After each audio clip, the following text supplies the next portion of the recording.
chose it because it is full of courage and I'm wanting to challenge myself. This poem tells you that if you could do almost anything if you have the right amount of courage, even save a lot of people's lives. Here's my poem. Listen, my children, and you shall hear of the midnight ride of Paul Revere on the 18th of April in 75. Hardly a man is now alive who remembers that famous day and year. He said to his friend, if the British marched by land or by sea through the town tonight, hang a lantern aloft the belfry arch of the North Church Tower as a signal light. One if by land, two if by sea, and I on the opposite shore will be ready to ride and spread the alarm through every Middlesex village and farm, for the country folk to be up and to arm. And then he said good night, and with muffled oar, silently rowed to Charleston shore, just as the moon rose over the bay, while swinging wide in her moorings lay the Somerset, British man of war, a phantom ship, with each mast and spar across the moon like a prison bar, a huge black hulk that is magnified by its own reflection in the tide. Meanwhile, his friend through alley and street wanders and watches with eager ears, till in the silence around him he hears the muster of men at the barrack door, the sound of arms and the tramp of feet, the measured tread of the grenadiers, marching to their ship's back at the shore. Then he climbed the tower of the Old North Church by the wooden stairs with stealthy tread to the belfry tower overhead, and startled pigeons from their perch on the somber rafters that round him made masses and moving shapes of shade.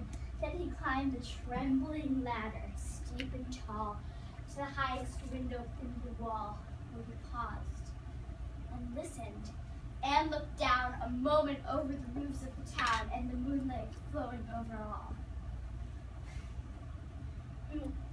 Beneath in the churchyard lay the dead in their night encampment on the hill, wrapped in a silence so deep and still that he could hear like a sentinel's tread in the watchful night wind as it went creeping along from tent to tent, seeming to whisper, all is well.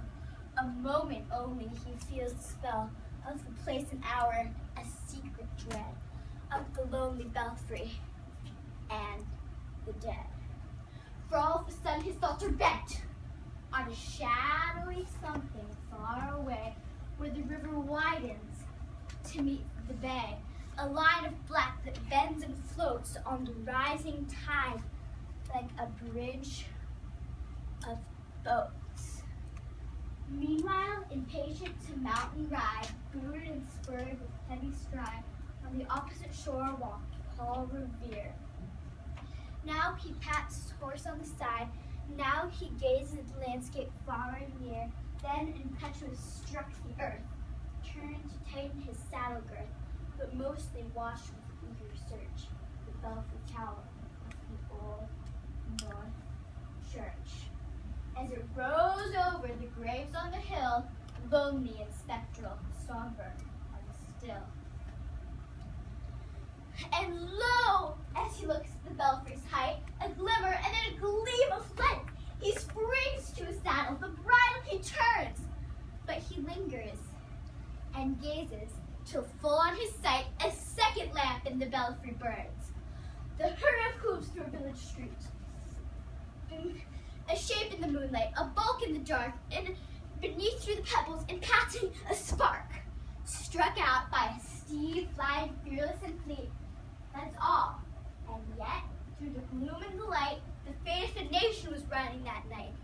And that spark struck out by that steed in its flight, kindled the land into flame with its heat. He left the village and mounted the steep.